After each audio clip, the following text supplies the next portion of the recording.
5 del Código Civil, que habla de la tierra de dominio público. Ahí están cuando están todos los debates, por ejemplo, cuando no te dejan bajar a la playa en algún lugar, o cuando te cortan los caminos, o por ejemplo, nosotros leemos lo que pasa en la Patagonia, que viven cortando los accesos a los lagos y todo. Eso pasa acá, nos pasa a nosotros, nos cortan los arroyos, se apropian. Eso no está, el río, el arroyo, son tierras de dominio, es nuestro. Nosotros tenemos que tener acceso a eso, son nuestros bienes comunes. Bueno, esto es un mapita un poco de lo que es el delta. Esos son los fuegos. Está horrible porque no tiene una buena definición. Es tremendo.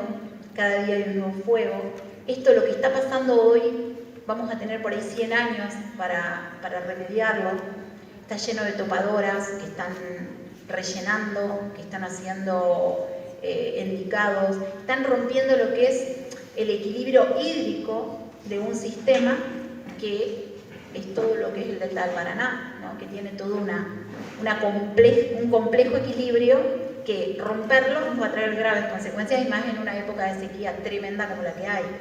Nosotros tenemos una sequía tremenda porque ya tenemos otros ecosistemas que hemos roto, como son todo la selva amazónica y para arriba. Hemos desmontado toda Latinoamérica y los árboles son los productores de agua, por decirlo a grosso modo. Entonces, si no tenemos árboles, no tenemos agua. Por eso tenemos una sequía. No es porque justamente nos tocó la chance y nos vino la niña por casualidad.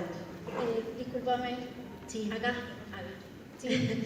Te interrumpo ahora porque no me andaba el micrófono. Sí. Pero cuando hablabas de esto, de quiénes son los dueños del fuego, yo en febrero estuve en Villa Yardino, y claro, ahora cuando veo que todo eso está incendiado, me acuerdo que en un momento habíamos subido a Sierra de la Ventana, y cuando quisimos bajar, sale un guardabosque, no sé, tenía pinta de policía privada, digamos, y nos echó de ese territorio en donde estábamos, apareció en moto, todo, y nos dijo que eso era territorio privado. Estábamos en la sierra, y todo eso estaba cercado. Sí, sí. Digamos. Las inmobiliarias, a eso voy, las inmobiliarias también son responsables, digamos, de todo eso. Exactamente, todo es una usurpación. Un montón de los barrios privados, la cuenca de Luján, provincia, nosotros tenemos mucha relación con las asambleas de provincia de Buenos Aires, y ya tenemos el diario del lunes, como quien dice, lo que podría pasar en Entre Ríos, pues ya pasó en la provincia de Buenos Aires, en la cuenca del río Luján, donde están unos barrios impresionantes, donde el metro cuadrado vale una locura, y se inundan. Un barrio inunda al otro. Y, por ejemplo, la ciudad misma de Luján recibe unas inundaciones que no recibía nunca. ¿Por qué? Porque han roto todo el equilibrio. El agua que vos sacaste de un lugar y que taponaste va a otro lugar. Eso lo tenemos que saber siempre. Y por supuesto que nosotros, por ejemplo, en el caso de... siempre cuando dicen, no los country, no porque no queremos que haya country, que haya todos los barrios de lujo que quieran hacer y que puedan hacer, pero no en la costa del río, no en la costa del arroyo. Eso tiene que quedar libre. Tiene que quedar libre para que nosotros podamos acceder al arroyo y al río, pero a su vez, porque nos va a preservar toda esa costa, son nuestros humedales y nos brindan un montón de esta protección. Y es elemental preservarlo. Bueno, por ejemplo, este es un escenario de lo que sería, ¿no? Un humedal. Como miles, esto es un pastizal. Para una mirada así nomás, por ahí nos parece cualquier cosa y que no tiene un valor. Esto tiene un valor enorme, enorme, enorme. Por biodiversidad. Ustedes fíjense que la biodiversidad a veces no está al alcance de nuestros ojos, ¿no? Bueno, estas son algunas de las imágenes que ustedes habrán visto en la tele y que pasan todos los días y que... tremendo. Esto está quedando como devastado. Imagínense que para recuperar este suelo va a llevar muchísimo tiempo. Bueno, acá todos los afectados. Hay un montón de videos que circulan, que por ahí no circulan en los medios televisivos y eso, porque bueno, ahí hay un discurso mucho más acotado de todo esto, sino que circulan en los grupos ambientales, por ponerlos entre comillas, en los cuales hay muchísimos expedientes, muchísimos juicios, y vienen las topadoras y ustedes ven, hay drones que ven cómo están pulverizando a plena luz del día una isla entera, están llenando de, por ejemplo, las islas de Chihuahuas. Las islas de Chihuahua, la mayor parte son tierra de dominio público y está lleno de dueños privados. ¿Qué ganamos nosotros como provincia? ¿Quién le dio la autorización a esa gente? Nosotros, por ejemplo, desde la coordinadora y desde varias asambleas hemos iniciado pedidos de informes. El pedido de informe es una herramienta que tenemos que empezar a ejercitar, y lo puede ejercitar cualquiera, no necesitas ser abogado ni necesitas tener nada. El acceso a la información pública es crucial y en estos temas es elemental. Nosotros hacemos un pedido de información pública y ya el gobierno tiembla. No me pregunten por qué. Por ahí vos te sentás y decís, no, esto no puede ser, vamos a escribir este pedido. ¿Quiénes son los que tienen permiso? Porque les dan permiso de uso a las tierras de dominio público. ¿Quiénes tienen permiso de uso en tal y tal territorio? ¿Para qué le dieron el permiso de uso? Y al otro día ya hay 5 funcionarios defendiéndose en televisión. Entonces sirven cualquier acto chiquito de control social que nosotros podamos hacer, control social en el buen sentido, el control comunitario hacia los actos de nuestros funcionarios, sirven y son necesarios. Bueno, estos son un poquito, miren esto, es tremendo. Esto es cotidiano todos los días. Bueno, yo cerré esta parte así, rápida y concisa, porque está mi compañero y vamos a hablar de otros temas. Esto era la parte un poquito de temas de humedales. Nosotros sabemos que tenemos la ley. Hoy la buena noticia es que la ley que ya se ha caído 5 veces el proyecto a nivel nacional, el Congreso Nacional. Hoy la buena noticia es que se va a tratar el 22 de septiembre en comisiones plenas, o sea que tenemos la posibilidad, por lo menos, que tenga dictamen positivo y que se vaya a tratar en el pleno del Congreso. Después, como saben, en el Congreso llega el lobby forestal, llega el lobby inmobiliario, llega el lobby de la agroindustria. Tenemos mucha tierra en juego, no solamente la tierra entrerriana. Nosotros tenemos todos los bajos meridionales, que son humedales que están más al norte, en otros sectores, en provincias más arriba, en Santa Fe, por ejemplo, en el norte de Santa Fe, y no quiero decir bien dónde están ubicados, porque no lo sé exactamente, pero son como los territorios próximos a certificar. ¿Por qué no quieren la ley de humedales? Porque ahí también van a sembrar, van a extender la frontera agrícola.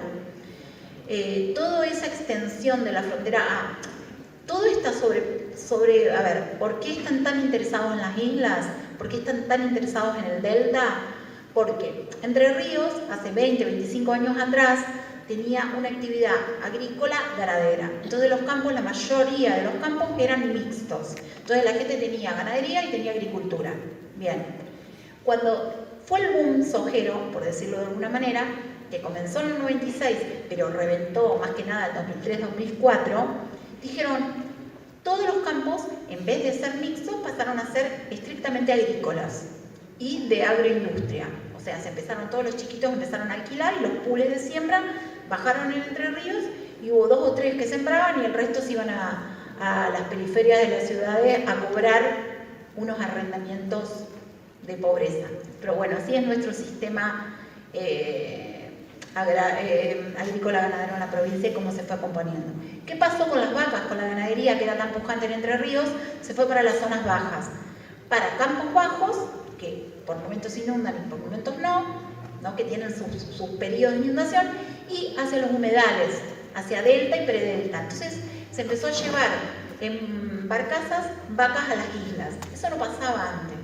Antes en las islas había baja escala, había ganadería, había apicultura, había caza y pesca familiar de baja escala, y entonces se fue cambiando todo eso. Y ahí se empezaron a vender las islas. Las islas no se pueden vender porque son tierras de dominio público. Las islas son tierras de dominio público desde el año 1968, que hubo una reforma del Código Civil y lo estableció específicamente.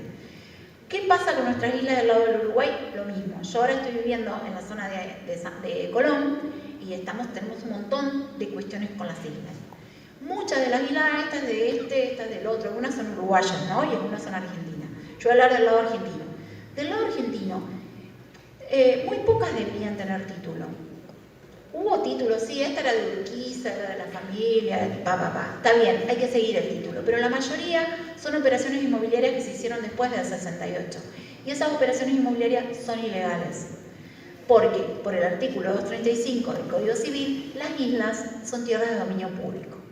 Entonces, nosotros, algo que sería interesante es empezar a defender nuestro territorio, porque las poblaciones necesitan ese territorio.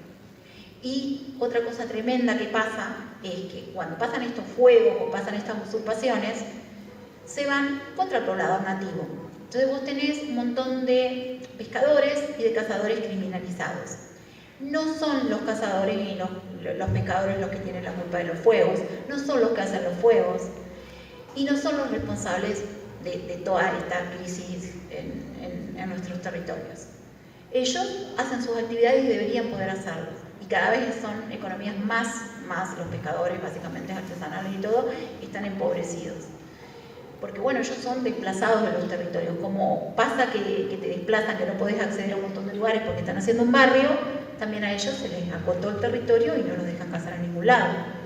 Y bueno, así se va destruyendo economías que vienen de años y de décadas y de generaciones y generaciones que formaban parte de nuestro ser entrerrianos, de que vivíamos los entrerrianos. Hoy día vivimos de lo que nos dejan, porque nosotros no definimos qué producir ni cómo producir. Entonces un poquito eso.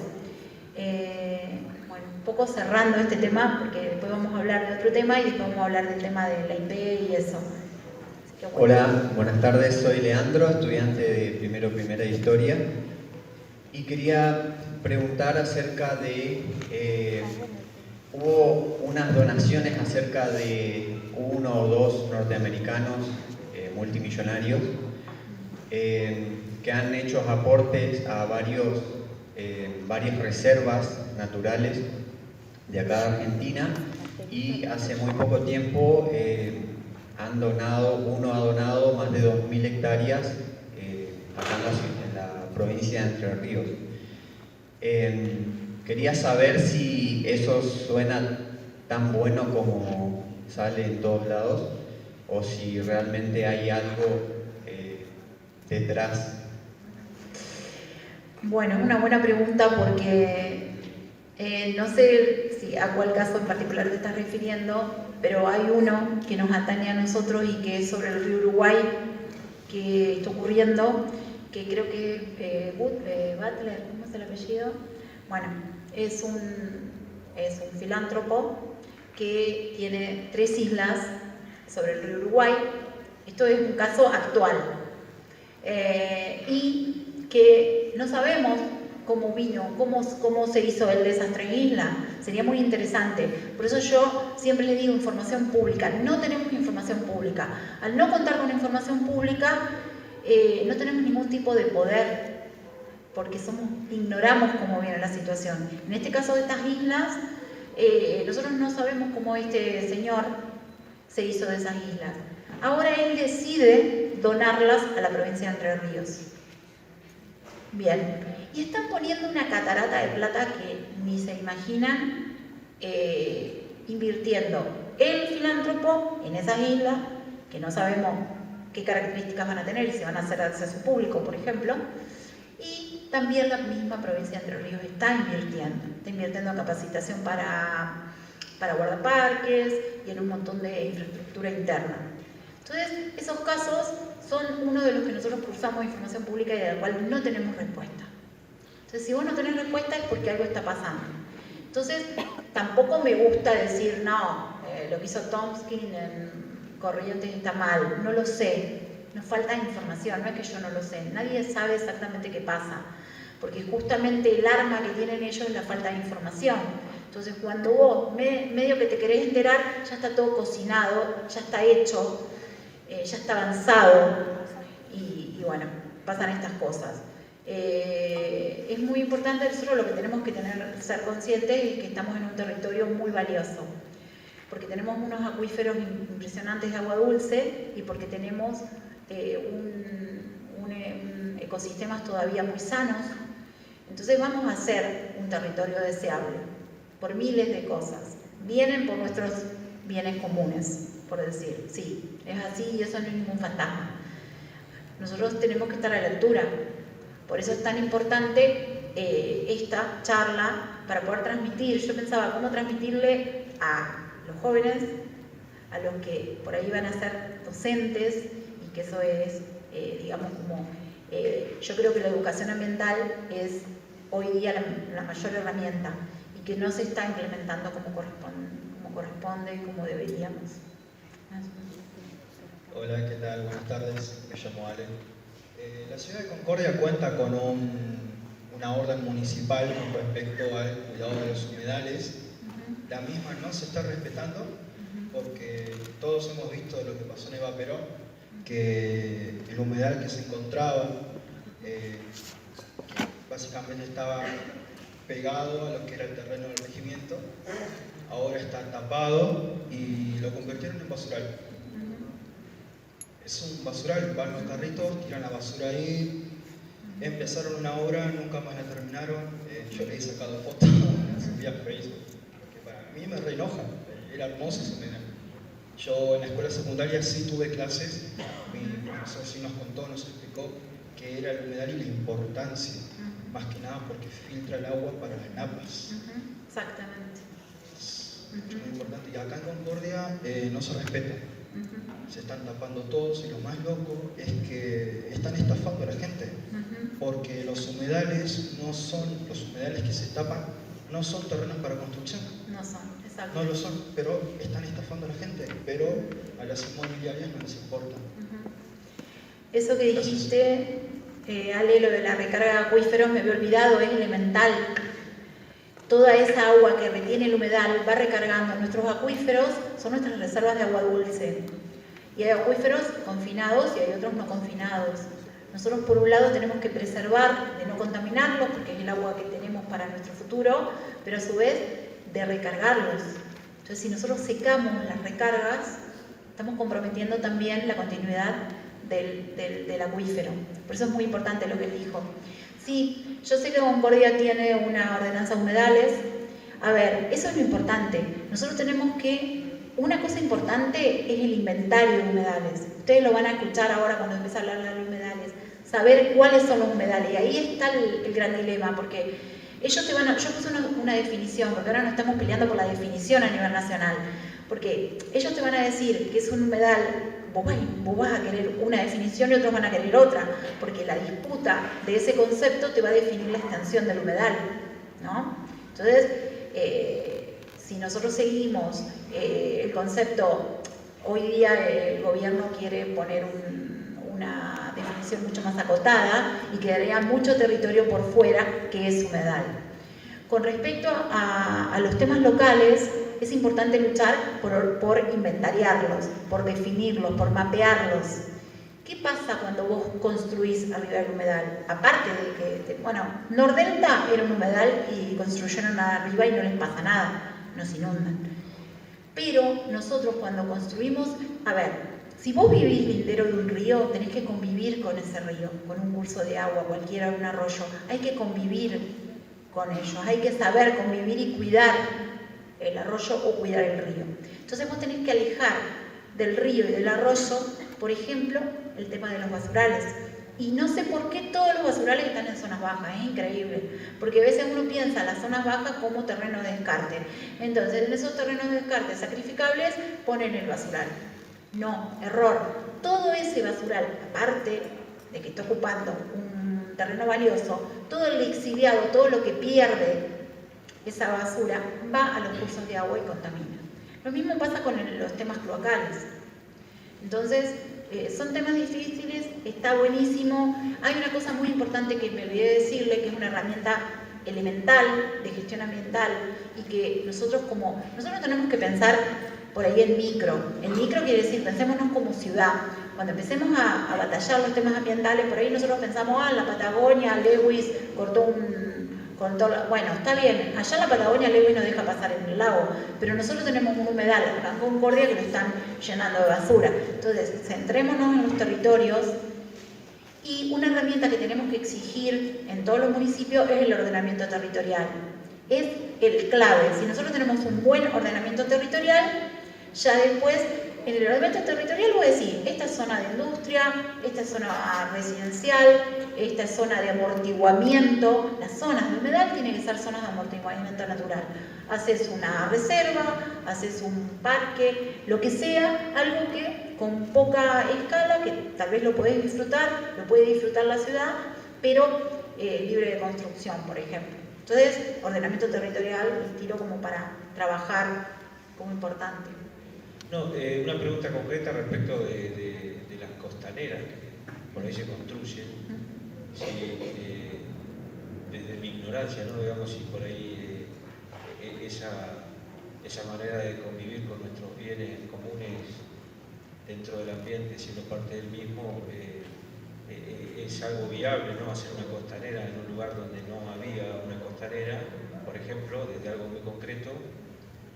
Y si desde otro punto de vista, si acá se tocó anteriormente varios disertantes, Américo Schwartz, por ejemplo, el tema de la licencia social y mecanismos de democracia un poco más directa, ¿no? Con plebiscitos vinculantes, referéndum, bueno, todo tipo de... Él mencionó lo de 1994, que se incorporaba a la Constitución determinados mecanismos que habilitaban a la participación ciudadana, que evidentemente, como usted dice, de manera contundente no está muy involucrada con unas cuestiones políticas ambientales en general, pero sobre todo desde lo institucional, desde el Estado y demás, que los políticos se hayan convertido en lobistas de poderes privados, implica de repente que el ciudadano construya desde otras instancias y otros lugares fuerzas políticas para contrarrestar esto,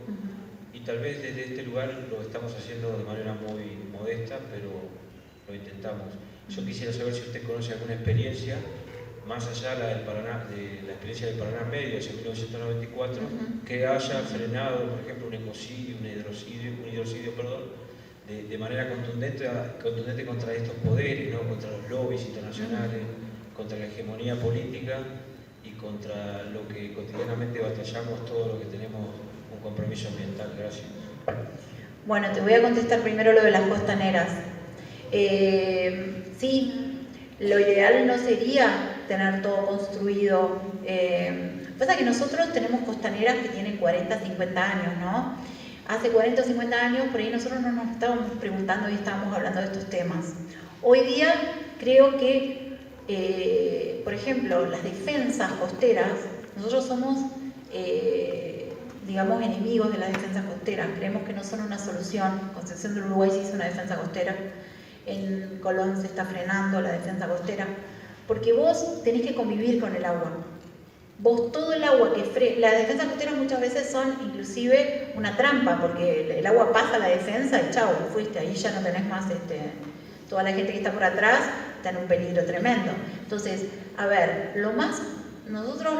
cuando hablamos todo el día de cambio climático, calentamiento global y todo eso, pensemos que nosotros tenemos que preservar esas zonas de amortiguación son elementales. Entonces hoy día te diría que hay que repensar todo el tema de cómo construimos la ciudad, y eso también se refiere a ordenamiento territorial y también se refiere a pensar las ciudades distintas, ¿no?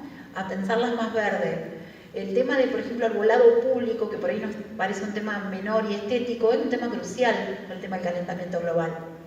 Y vos vas a cualquier ciudad y es una lucha porque la gente quiere sacar todos los árboles, porque tiran esto, porque tienen espinas, porque le levanta la vereda. Bueno, planteemos qué tipo de árboles se pueden plantar, pero no podemos pensar hoy es una locura pensar una ciudad sin árboles. Fíjate en lo que pagamos, por ejemplo, de costo energético en la provincia de Entre Ríos. Si nosotros tuviésemos planificado un tema de arbolado, podríamos reducir ese tema de, por ejemplo, muchos menos aire acondicionado funcionando, ¿no? Digo un tema menor. Con respecto a la participación ciudadana, sí. Nosotros tenemos una constitución del 94 que arranca con los temas ambientales y arranca con la participación ciudadana. Pero al derecho se lo va conquistando. Vos tenés un montón de garantías, pero si vos no lo agarrás, no lo encarnás, no pasa nada. Tenemos una constitución provincial del 2008 que es buenísima, que yo los invito a que lo lean, que no es aburrida la constitución. Nosotros tenemos una constitución de vanguardia, una constitución que no se cumple.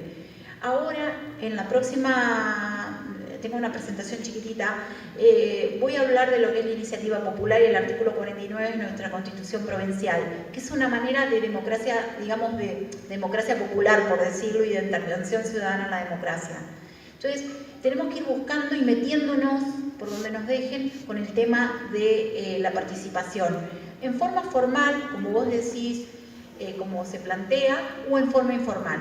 A ver, ejemplos de cosas que se han frenado. Por ejemplo, en Esquel, no me acuerdo si hubo un plebiscito o una consulta, se frenó una mina, no me acuerdo en qué año tampoco, exactamente, 2003.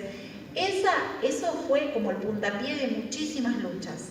Cuando el pueblo se moviliza, los funcionarios frenan. Cuando no hay movilización no pasa nada. El año pasado hubo una movilización muy grande por el tema del agua y que fue informal porque no se encasilló ni en un plebiscito ni en una consulta, pero sí estaba el pueblo en la calle y se frenó el tema de minería en Mendoza. Lo mismo ocurrió en Chubut. Lo mismo ocurrió en Chubut y en forma paralela. Imagínense que aparte en contexto de pandemia y todo, la gente se movilizó igual. Yo creo que hoy la única solución a todo esto es empaparnos un poquito de las herramientas que nos da la ley, pero a su vez movilizarnos pero positivamente, organizarnos y movilizarnos, pedir pedido de informe, participar. Una cosa muy importante que está pasando a nivel municipal es que, por ejemplo, las leyes de arbolado público o por ahí la gestión de una reserva, yo me estoy centrando un poco en Colón, que estamos trabajando mucho, tienen consejos consultivos de la gente. Entonces, en la ordenanza vos prevés que hay un consejo consultivo que es de vecinos. No tenés que tener ningún título, ningún nada, tenés que ser interesado en la temática. Por ejemplo, el arbolado público, por ejemplo, la Reserva Norte. Entonces vos tenés una presión social y una mirada social comprometida y entonces el funcionario se cuida, el funcionario hace y vos lo vas pinchando. Si no, vos sacás unas ordenanzas preciosas y duermen ahí, es así. Lo mismo que las leyes provinciales, tenemos unas leyes maravillosas, pero no se cumplen ni se conocen. No es que se violan voluntariamente, no los conocen, los funcionarios no conocen la normativa. Justo, bueno, una parte dijiste ahora, pero me parecía como súper importante esto del ordenamiento territorial, ¿no? Y también cómo nos vamos adelantando a los pasos que van sucediendo, que a veces no parecen tanto, porque está muy fuerte esta idea de que el cemento es progreso, ¿no? Como una... muy fuerte. Acá están cementando toda la playa Nebel, que la verdad es que el otro día fuimos y vimos y es... Realmente es tremendo. Yo no sé si quienes habitaban ahí, porque este es el punto, quienes viven, digo, sus casas alrededor están felices. Ahora, un montón de personas habitamos la playa Nebel porque íbamos y era de alguna manera un espacio muy, digamos, con mucha naturaleza y con el cauce del río como se vino construyendo históricamente solo, ¿no? Y ahora es impresionante no sé, es una calle, ¿no? Creo que es doble mano lo que va a ser. Y pensaba en esto como ha sido en la provincia de Buenos Aires, con los proyectos de ampliar las costaneras, que en realidad su sentido era muchísimo más que modificar municipalmente un espacio, ¿no? Sino que tenía que ver con todo un proyecto de desarrollo inmobiliario que no lo contaban y que solo quienes estábamos adentro de esas asambleas, porque a mí me tocó en la de Vicente López, digo, en esas asambleas sabíamos lo que había pasado y cómo habían modificado los códigos de ordenamiento urbano para poder lograr hacer cosas con esta idea de que la cementación del río iba a favorecer el progreso del municipio y etcétera, ¿no? Y el proyecto era mucho más grande, llegaba hasta Rosario. Digo, esto de pensar y ordenarnos y vernos mucho más allá del lugar específico donde vivimos, pero poder dimensionar lo que sucede en nuestro propio territorio como parte de algo mucho más grande y más destructivo, digo, sí. En la parte hasta donde fuimos que estaban construyendo, porque además encima la tuvieron que destruir y volver a construir, no sé, ese tipo de cosas, hay toda una parte que uno ve y es todo árboles, o sea, si necesitan seguir, tienen que tirar abajo todo eso. Hay más allá barrios que nadie conoce, que hacen uso y a discreción, privadamente, digo, poder eso, pensar, me parecía súper interesante lo que dijiste, lo de pensar el ordenamiento territorial, pero también poder tirar abajo esta idea que la cementación es el progreso, es el porvenir, digo, estamos en un momento en el que ya no da más, la tierra no sabe cómo más darnos aviso, y me llamó mucho la atención, digamos, habiendo estado en otro territorio por una situación similar, que acá no hubo posibilidad, ¿no?, de movilizar o de poder construir un freno a ese avance que es claramente inmobiliario, porque no van hacia ningún otro lado las cementaciones de los ríos que no sean proyectos inmobiliarios al río, porque después lo venden así aparte. Sí, es lo que se llama la puesta en valor de la zona. Exactamente. Eso es muy cultural, digamos, es como un modelo que está impuesto, que es puesta en valor y es cementar todo, sacar el espinillo, el coronilla, la guaribay y meter las palmeras o meter los pinos o después ponen álamo porque tienen mucho viento. Es una locura, es un contrasentido infernal. Ellos, las costas, tienen un frenesí por construir todas las costas. Eso es así. Cuando construyen las costas no solamente se apropian de los terrenos, sino que ponen en riesgo toda la contaminación del curso de agua. Nosotros también estamos peleando con un barrio ahí en San José, sobre la costa, en un lugar divino, y que, bueno, tienen un locurón bárbaro. Y si ustedes no quieren el progreso, bueno, sí, el progreso, construyan para atrás. Hay un término que seguramente lo conocerán, que es el de gentrificación, que es el de elitización de lugares. Y bueno, ellos como por ahí hay zonas, barrios, que por ahí los barrios bajos, cerca del río, nosotros estamos acostumbrados que eran barrios de pescadores, y por ahí casas más bajas, pequeñas, digamos, barrios populares. Bueno, eso es gentrificación total. Compran todo y hacen unos megabarrios y se revientan todo lo que puede quedar. Esa parte, por eso, lo único que frena es la participación ciudadana y querer, o sea, decir, a vos te imponen un modelo, bueno, vos decís no, eso no. Nosotros allá en la zona entre Colón y San José, que está unido casi en una misma ciudad, queda un monte divino, unos espinillales que ahora están floridos de una manera locura. Llegan las topadoras, los domingos están las topadoras, no sé por qué, y tiran 2 hectáreas en una mañana. Vos te querés largar a llorar, queda la tierra desnuda. Después empiezan a plantar y a meter plata, los viveros se llenan de plata, a poner lleno de exóticas. ¿Por qué? Si vos querías un lugar prolijo, yo no digo que vivas en el medio de los espinillos pinchándote, hacé una conducción del espinillo, cortalo, deja que la copa se vaya por arriba, andate a vivir con sombra y no esperes 20 años para tener sombra y pongas 5 aire acondicionado. No sé, a mí me parece un contrasentido tremendo. Pero bueno, es un poco disputar el sentido que nos imponen y empezar a cuestionarnos. Las plazas, ¿le van a poner goma eva? En Buenos Aires está lleno de goma eva. En la goma eva, digo yo, no sé si se llama goma eva, sacan los areneros, no, son sucios, no, los chicos no se pueden ensuciar porque está lleno de bacterias. A la plaza vas a ensuciarte, y si no, no es plaza. si no vas a ir a un playón. Y bueno, es así, es una moda y se viene. Te consulto por acá. Dale. Hace un rato vos mencionaste que la educación ambiental no se daba como correspondía. ¿Querés profundizar un poquito al respecto de eso?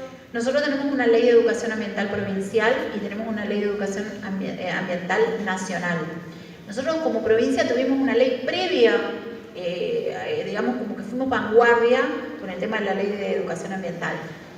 Eso exige, que no es la ley Yolanda es otra cosa, porque a veces uno se confunde. La ley Yolanda es la educación ambiental a los funcionarios de todos los poderes, del Ejecutivo, Legislativo y Judicial. Eso es otra cosa que es súper necesaria, porque es a los que toman las decisiones, que no tienen ni idea, muchas veces instruir o capacitar de alguna manera que toma la decisión. Eso por un lado. Pero la ley de educación ambiental es lo que tiene que estar en todos los niveles educativos, desde el jardín hasta la universidad. Y no sé si eso se ve. No es que tengas que tener una materia, es una propuesta transversal, como si fuese el ESI, ¿no? Como el ESI no se cumple, tampoco se cumple la ley de educación ambiental. Para nada, lo toman por ahí a la feria de ciencias y hacen unas actividades. No es una crítica, pero creo que bueno, hay que trabajar todavía en los programas. Yo que hago seguimiento legislativo y veo los senadores y los diputados meter proyectos. Bueno, queremos crear el programa del árbol nativo, queremos crear el programa del no sé qué. No creen programa, tenemos una ley de educación ambiental y pónganle contenido a esa ley. Que sea una sola, que sea consolidado, porque si no después el Consejo General de Educación se ve con un montón de programas que no tienen una financiación y si vos lo tomás, tenés que tener docentes capacitados. Entonces, hay que empezar a hacer rodar, digamos, desde el inicio. Y sí, nos falta. Te quería consultar justamente porque, recorriendo por ahí la zona de Colón, con esto que vos contaste, la continuidad entre Colón y San José, que se está borrando cada vez más, esa frontera de las ciudades, sobre todo en la costa del río, ¿no? Como que ha crecido muchísimo la costanera de Colón, y esa playa de arena, de refulados, en las palmeras, pero cuando se recorre la zona aparece esto de la notificación de sitio Ramsar, ¿sí? Que incluye a parte de Colonia Lieri, el Palmar de Colón, la Aurora del Palmar, una zona mucho más amplia. Esa calificación de sitio Ramsar, ¿ha generado algún cambio, mayor protección? ¿Qué le ha traído al departamento de Colón? ¿Qué beneficio, qué protección? ¿O es también otra enunciación? Y es como un debate. Ahora nosotros estamos, siempre se están disputando nuevos sitios Ramsar y se quiere extender ese Ramsar que está ahí, que está con los mangos de Carballo y todo eso. La verdad que el sitio Ramsar es un humedal estratégico, que es elegido a nivel internacional como un humedal estratégico. Debería ser protegido efectivamente. La verdad que no sé qué responderte, pero no hay una gestión. Lo que nos falta a nosotros es una gestión. Es como una ley que regule la gestión en el sitio Ramsar, porque vos en el sitio Ramsar podés tener actividad productiva. Eso es algo que está bien, pero no cualquier actividad. Y dentro del sitio Ramsar ese hay, por ejemplo, forestaciones. La foresta, Pegadas al palmar. Exacto, pegadas al palmar. Entonces, las forestaciones no son, no es una actividad, entre comillas, sustentable, y menos para un sitio Ramsar. Sabemos que, que son monocultivos que, por ejemplo, tienen un consumo tremendo de agua y también un consumo de nutrientes que desplazan todo el tema de la vegetación nativa. Entonces, no sería compatible. Falta gestión, sí. Me quedo pensando en esto de cómo cuesta, digamos, la conciencia ambiental y me acuerdo de lo que decía una disertante hace unos días, Claudia Corol, que hablaba de la relación del territorio con el cuerpo y de que quizás esa falta de conciencia, pienso eso, ¿no? Que quizás esa falta de conciencia nos cuesta porque vemos al territorio como algo externo, digamos, como algo alejado, un río, un lago, un árbol, y no lo entendemos como propio, digamos, lo entendemos como sí, una extensión de lo que somos, digamos, una identidad que no la constituye eso. Sí, a ver, yo pensaba eso y nosotros estamos, nosotros estamos parados en un paradigma antropocéntrico. Y eso que vos decís, ni siquiera nos debería mover de paradigma. Suponete que no estemos preparados para pegar un salto, porque hoy ya estamos hablando de un biocentrismo, ¿no? Necesario y vernos como una especie más de todo este conjunto. Parados en el estricto paradigma antropocéntrico, nosotros deberíamos estar recontra preocupados por la dimensión ecológica. Porque nosotros no tenemos ninguna posibilidad de continuidad como humanidad o como especie en estas condiciones ambientales, ¿no?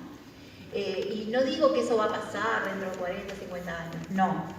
Y por eso tampoco quiero decir cosas que parezcan apocalípticas, pero nosotros trabajamos en el Basta es Basta, trabajamos más que nada en el tema agrotóxicos.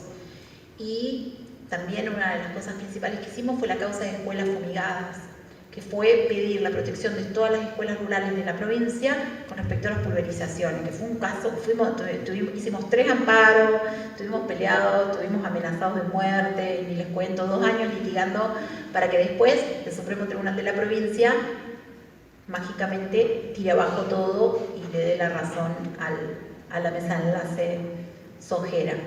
Pero bueno, ese es otro cantar. En ese expediente nosotros trabajamos lo que es el daño genético. Y, ¿qué decir? Nosotros como poblaciones circulamos y vemos casos de cáncer. ¿Vemos casos de cáncer? Yo creo que sí, ¿no? Tenemos un montón de cáncer de adultos y de cáncer de niños. Muchos linfomas en niños y muchos cáncer cerebral. Nosotros lo digo esto porque nosotros no tenemos registros epidemiológicos. Y nosotros venimos haciendo como un seguimiento medio casero de los casos y también seguimos los campamentos sanitarios que hace la cátedra de la Universidad de Rosario. Entonces, ahí vos tenés plasmado una afectación ya actual, inminente, que es el daño genético. ¿Qué quiere decir? Que nuestros niños tienen daño genético. No importa que estén enfermos hoy. No importa no sé si un niño hoy tiene una patología cancerígena o no, pero si vos le haces un estudio de daño genético, ya tiene un daño en menor o mayor medida y en el futuro puede desarrollar la enfermedad. Nosotros presentamos unos estudios que hicieron en el departamento de Uruguay, en las cátedras CONICET, en el cual el 80% de los niños rurales de una zona en particular del departamento de Uruguay tenían daño genético. Para nosotros un bombazo. Y eso no conmovió a los jueces, y eso la gente no lo conoce. Entonces nosotros ya tenemos una afectación en salud, y no estamos relacionándolo con nuestro cuerpo a todo esto, lamentablemente. Y pensamos que son solamente, pretensiones de los ambientalistas, y no es así. Yo no me considero ambientalista, yo soy una militante del territorio, una militante por los derechos, y en esos derechos me conmueve cómo estamos destruyendo nuestra casa común, y eso está afectando no solamente nuestra economía, nuestro acceso, nuestra calidad de vida, sino nuestra salud más estricta, ¿no? No, la pregunta era dónde podemos, si tienen alguna página, Instagram o Facebook, donde podamos sacar información y seguir informándonos más y compartiendo lo que ustedes vayan también compartiendo para concientizar más. Nosotros particularmente, una de las páginas, nosotros como somos muchas asambleas, está la asamblea de Colón, está la asamblea de San José, está la asamblea en Concepción del Uruguay hay muchos grupos, acá en Concordia también, diferentes, con distintas perfiles, hay algunos que nos dedicamos más a agrotóxicos y otros más a humedales. Otros se dedican a lo urbano, al tema de urbanizaciones, por ejemplo, al tema de los countries, como quien dice, y todo eso. Pero básicamente, en el tema agrotóxico estamos nucleados en la coordinadora Basta es Basta, que es una coordinadora provincial, que somos 23 asambleas. Hay representación de las 23 asambleas y la verdad que se está haciendo un trabajo muy bueno desde la coordinadora. Eso nos encuentran, sí. No, es como que no nos da la vida como para tener tan activas las redes y difundir las cosas que hacemos. Pero sí, coordinadora Basta es Basta, que ahora le vamos a contar cuando venga Facundo, que es el segundo expositor, que también es compañero mío del Basta es Basta, una propuesta que estamos haciendo y que está relacionada directamente a la participación, que es un proyecto de ley por iniciativa popular, que la estamos instando desde el Basta es Basta y que sería el primer proyecto que entra como iniciativa popular a la legislatura provincial y que le vamos a pedir que nos acompañen con su firma. Bueno, después le contamos sucintamente lo que es, cómo se accede a la iniciativa popular y que por ahí se les ocurre y pueden empezar a pensar en iniciativas populares. La gente no conoce que la misma comunidad, el mismo pueblo puede presentar una ley siempre que junte el 2% de firmas del padrón electoral. Así que bueno, esa es una de las acciones que estamos haciendo desde la coordinadora. Bueno, muchas gracias. Muchas gracias, muy bueno, la verdad muy buena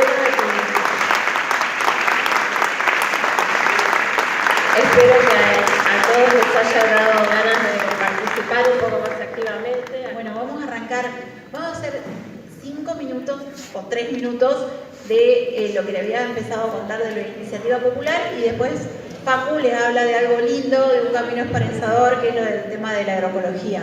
Pues si no tiramos todos bajones y nos vamos súper deprimidos. Bueno, como les contaba, nosotros pertenecemos al Basta es Basta, Facundo desde Concordia, organizaciones de Concordia, yo de organizaciones de San José y eso. Y bueno, en este escenario de cómo podemos participar desde la comunidad, civilmente, digamos, está la posibilidad de iniciar de presentar lo que es una iniciativa popular. Pero bueno, ahora les cuento. Esto un poquito, 2 o 3 filminas de paso, que no están recontraactualizadas, pero esto, por ejemplo, es un escenario, esto es una torta que gráficamente me pareció interesante mostrarles, de cómo, cuando nosotros hablamos de modelo productivo, en qué situación estamos. Antes éramos productores de alimentos, de una diversidad enorme. Cuidábamos la tierra, pero también producíamos alimentos, porque rotábamos, porque teníamos diversidad. La diversidad productiva nos lleva a la diversidad de consumo y a la diversidad de comida. Hoy día comemos todo lo mismo. Aunque comamos diferentes cosas empaquetadas, es lo mismo porque es la soja procesada de distinta manera, o el maíz, con saborizantes, con esto, con el otro. Esto, por ejemplo, es en el 2015 sería como el territorio nacional. Tenemos más del 50% de nuestro territorio solo con soja. Imagínense el maíz, el trigo, un poco más, y después todos chiquititos, el resto de los cereales. Frente a un universo de posibilidades de producción, nosotros somos monocultivo. Y eso nos empobrece nuestra dieta cotidiana. Nos empobrece también, cuando empobrecemos la dieta, empobrecemos la salud. Eso es un poquito, les quería mostrar. Y esto es el tema de los agrotóxicos, agroquímicos, biocidas o fitosanitarios, como quieran llamarlos, para cuando les digan que son necesarios en la producción y eso. Vean, esto solamente traje uno que tenía hecho hasta el 2015, de cómo fue la progresión del uso. Y no porque aumentamos las hectáreas. Esto se refiere a que cada vez usamos mayor cantidad de químicos por hectáreas. O sea, el proyecto, lo que se plantea, el modelo es usar la semilla transgénica con agroquímicos. Los que vengan, los que sean. Bueno, nada, esto yo había hecho un poquito más largo, lo voy a hacer rapidísimo. Nosotros siempre pensamos en distancias y nos dicen a 1000 metros, a 200 metros, fumigan a 50 metros, a 20 y disputamos. Ustedes van a ver amparos que se meten para alejar las fumigaciones de tal lado, También hay otro tema muy importante. Nadie pregunta con qué están pulverizando. Porque una cosa, por ahí podemos pulverizar a 1000 metros, pero estamos mandando una bomba molotov que nos va a llegar aunque nos pongamos a 1000 metros. Nosotros estamos recibiendo cócteles químicos que no solamente es un principio activo, por ahí el que maneja un poquito de química, cuando vienen los formulados comerciales, son una mezcla de químicos que no tenemos ni remota idea de cómo la cantidad que le ponen de cada cosa y cómo lo formulan. No solo eso, sino que yo en este campo meto tal y tal producto químico, mi vecino tal y tal producto químico, y cuando se mezclan en el ambiente provocan una explosión de mucho más tóxica, porque nosotros no tenemos ni idea, es como una incertidumbre lo que sería lo acumulativo. Bueno, eso era un poquito, esto da como para una charla solita, el tema de agroquímicos y cómo están en nuestro ambiente, cómo están en nuestro aire, cómo están en nuestra agua, cómo están en nuestro suelo, cómo están en nuestros acuíferos, en forma constante. En todo este escenario tremendo, nosotros en Entre Ríos, el principal problema ambiental lo detectamos, lo identificamos como el modelo productivo imperante para nosotros. Por ahí otro puede hacer otro análisis. En la cantidad de químicos que recibimos por el aire todo el tiempo, imperceptiblemente. Entonces,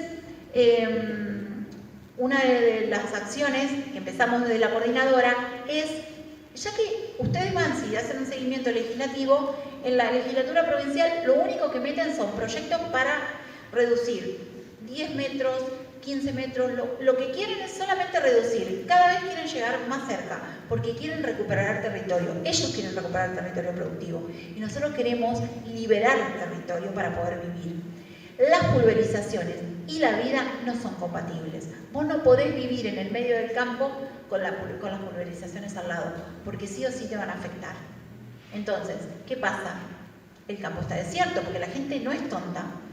Si vos ves, están los puesteros solitos en el medio del campo, porque ¿qué hacen? Llevan a su familia al centro. ¿Por qué? Porque en el campo no quedan escuelas, no quedan almacenes, no quedan iglesias, porque la gente se fue. Nadie quiere estar en esos escenarios, nadie debe estar en esos escenarios, y mucho menos cuando estás embarazada o cuando tenés chicos o cuando tenés gurises chicos. El campo no es un lugar saludable. Bueno, en todo ese complejo, nosotros, a ver que todas las legislaciones y todas las propuestas es para flexibilizar y para pulverizar cada vez más, con la coordinadora planificamos meter una iniciativa, la primera iniciativa popular de la provincia, y ahora le vamos a decir, son 4 artículos nada más lo que estamos presentando, lo vamos a presentar desde el pueblo, necesitamos el 2% del padrón electoral de la provincia para poder, entonces no necesitamos ni ningún senador ni ningún diputado que nos quiera presentar ese proyecto. Nosotros lo presentamos con la firma de todos los que firmaron ahora o que quieran firmar también van a estar, y los presentamos. Después, ¿qué pasa en la legislatura provincial? Lo tienen que sí o sí tratar en comisiones. Primero tratan comisión, después verán y van a llegar al pleno. Después, ellos tienen la obligatoriedad de tratarlo, no tienen la obligatoriedad de aprobarlo, pero sí de tratarlo. Y que entre una ley realizada, confeccionada y pensada por la comunidad, tiene un impacto enorme, porque si no, le dejamos todo el poder a ellos y ellos hacen lo que quieren. Y si ustedes hacen un seguimiento legislativo, están todo el día con una sarta de proyectos que son, la verdad, intrascendentes para la vida de la gente. Los proyectos trascendentes no pasan por la legislatura provincial. Y el tema de agroquímicos, cuando pasa para ir para atrás. Nosotros, ¿por qué tenemos esta posibilidad de presentar la ley? Porque nuestra Constitución provincial, en el artículo 49, ustedes quédense en la cabeza, artículo 49, después lo leen, nos habilita a esta posibilidad, que es una democracia participativa y la herramienta que el compañero había señalado como que tenemos. Bueno, después le contamos qué es esto. Acá te dice que la iniciativa popular necesitamos el 2%, nada más. Y las otras formas de participación popular son la consulta popular, vinculante o no vinculante, que no hemos tenido ninguna en la provincia. Y la iniciativa popular tampoco, y esta ley es del año 2018. Y tenemos una constitución provincial del año 2008. Desde el 2008 a la fecha tenemos una herramienta que nadie la usó. que posiblemente muy poca gente la conozca. Tenemos una ley, plasmaron ese artículo de la Constitución, lo plasmaron en una ley de 2018 que nunca fue reglamentada. Eso es otro artilugio que usan digamos, el poder, los distintos poderes de la provincia, que es sacar leyes por presión, decir queremos tal ley, la sacan y después no la reglamentan. ¿Qué pasa cuando tenemos una ley no reglamentada? La ley vale, eso acuérdense siempre, la ley vale igual. Pero ¿qué pasa? Se nos dificulta ejecutarla, ponerla en práctica, porque no la tenemos reglamentada. Esta ley nos pasa eso. Nosotros, a pesar de que no está reglamentada, iniciamos la iniciativa popular. Bueno, ¿qué pedimos? No podemos pedir que prohíban las pulverizaciones, porque no sería legal. Lo que pedimos es que la actividad agrícola con uso de sustancias químicas de síntesis química, que son los agroquímicos, sea considerada actividad peligrosa. Porque está considerada como una actividad sin riesgo. Entonces no se hace evaluación de impacto ambiental, los permisos son laxos, no tenemos información. Entonces lo que estamos pidiendo es, ustedes quieren pulverizar, quieren hacer agricultura con el uso de agroquímicos, realicen una evaluación de impacto ambiental previo. Eso por un lado. También estamos pidiendo un registro provincial de vigilancia epidemiológica. ¿Por qué? Porque nosotros nos estamos enfermando, tenemos nuevas patologías. Si ustedes van a un hospital público y preguntan de qué nos enfermamos los entrerrianos hace 25 años, va a diferir bastante de lo que nos enfermamos hoy día. Y tenemos un montón de procesos cancerígenos, como ya había comentado, y problemas de infertilidad, problemas de malformación, problemas hormonales, endocrinos. Todo eso se refiere a la sobreexposición de químicos. Cosas que están ahí y que nadie se está haciendo cargo. Otra de las cosas que pedimos es el tema de exigencia de la evaluación de impacto acumulativo y sinérgico, que es lo que comentaba. Una cosa es que yo pulverice en mi campo, mi pulverización no estamos en una cajita de cristal, va a salir, el veneno vuela, el veneno viaja en el aire, viaja por las napas, podemos encontrar agrotóxicos en la Patagonia cuando en la Patagonia no se aplica. Entonces, ¿qué pedimos? Que si en este campo A van a aplicar tal cosa y en el campo B van a aplicar un montón de otras cosas, nosotros tenemos que tener en cuenta que esos químicos van a hacer una sinergia en el ambiente, que va a ser un combo. Imagínense para la gente que está viviendo. Por ahí nosotros acá en Concordia, digo acá porque estamos hoy en Concordia, estamos en una ciudad grande que no tenemos la pulverización al lado. Pero imagínense el interior de la provincia cuando son todos enclaves, ciudades chiquititas, que están rodeados de campos de cultivo. Y bueno, ahí en ese caso el impacto acumulativo y sinérgico va a ser importante. A ver, ¿qué va a pasar? Nosotros vamos a meter este proyecto y no lo van a aprobar ni loco. Eso sépanlo. Pero ¿qué pasa? Le estamos diciendo al poder que la ciudadanía está conmovida por el tema de agroquímicos y que queremos una ley que regule y que queremos mayor rigurosidad y que estamos dándonos cuenta que está afectando a la salud. Entonces esto es un hecho político muy importante. Así que bueno, le queríamos contar eso como para que sepan que tienen esa iniciativa y que pueden presentar de cualquier tema una iniciativa popular y también, por supuesto, pedir que se sumen. Ahí están las formas de sumarse, que son estas planillas, hay online, y vieron que había un código QR también. Si uno acerca el celular al código, no lo trajimos impreso, ¿no? No. Bien. Bueno, no solamente decir que la iniciativa popular, como dijo María, se necesitan 22.000 firmas, estamos juntándolas. En Concordia las tenemos en Nodo Brote Nativo, que forma parte de la coordinadora Basta es Basta, y lo que pueden hacer es firmar online pidiéndonos el formulario por cualquiera de las redes sociales. También lo pueden reenviar y también pueden pedirnos planillas, las imprimen, las hacen firmar y nos las acercan. Son mecanismos que hay para poder llegar a las 22.000 firmas. La idea ahora es hablar un poco de lo que es agroecología, que sería como el modelo que escogemos para poder transicionar, para poder para poder crear otro tipo de relación entre nosotros y nuestros alimentos. Y la idea es pensar la agroecología desde la dimensión política, desde esta idea un poco más social, un poco más ligada a lo que entendemos como la colectivización, como la organización. Entonces, desde ahí, desde esas inquietudes, realizamos un proyecto de investigación a la Facultad de Trabajo Social de la UNER que se llama Análisis de experiencias y articulaciones agroecológicas en el corazón de una provincia fumigada. Nosotros entendemos que la provincia está fumigada, que la provincia debe transicionar a la agroecología y tomamos una postura político-epistemológica para poder plantear la agroecología no en convivencia con las fumigaciones, sino como un modelo de salida.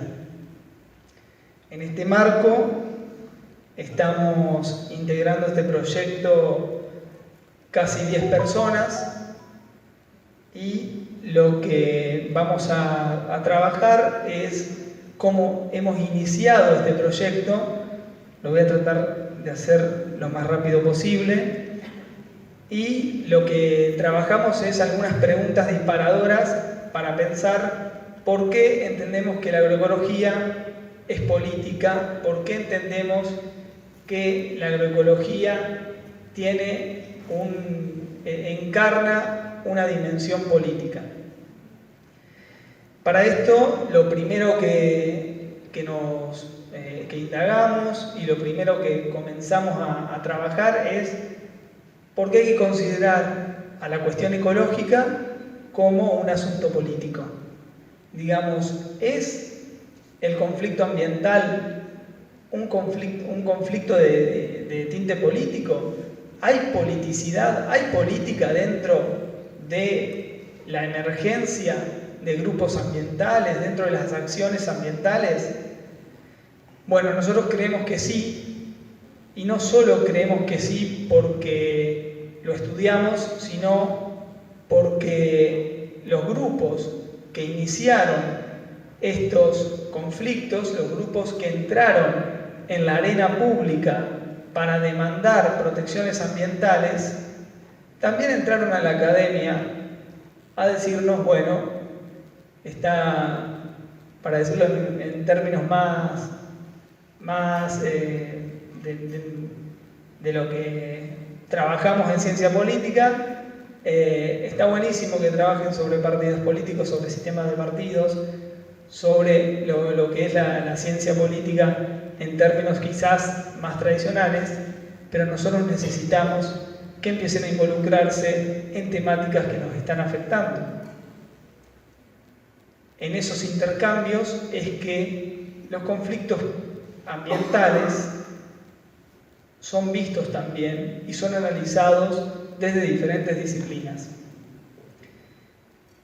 Esta construcción del problema ambiental tiene una particularidad que no es solo del problema ambiental, hay otras problemáticas que también la ahondan, pero es la particularidad de debatir el paradigma moderno. Y debate el paradigma moderno no para volver hacia atrás, sino porque es necesario ejercer una crítica sobre ese paradigma centrado en debatir el progreso, el desarrollo y la ciencia en singular. Lo que viene a debatir los grupos ambientales, los conflictos ambientales, es si es necesario crecer ilimitadamente sin pensar las consecuencias solamente en pos de un desarrollo que es definido y en pos de determinadas verdades científicas. Los problemas ambientales irrumpen, digamos, entran al centro de la escena con demandas que generalmente son de grupos de afectados. Y en este sentido, los grupos de afectados son afectados por formas de producción. En Entre Ríos tenemos el sistema agroalimentario, en la cordillera está la megaminería, en el sur está el fracking.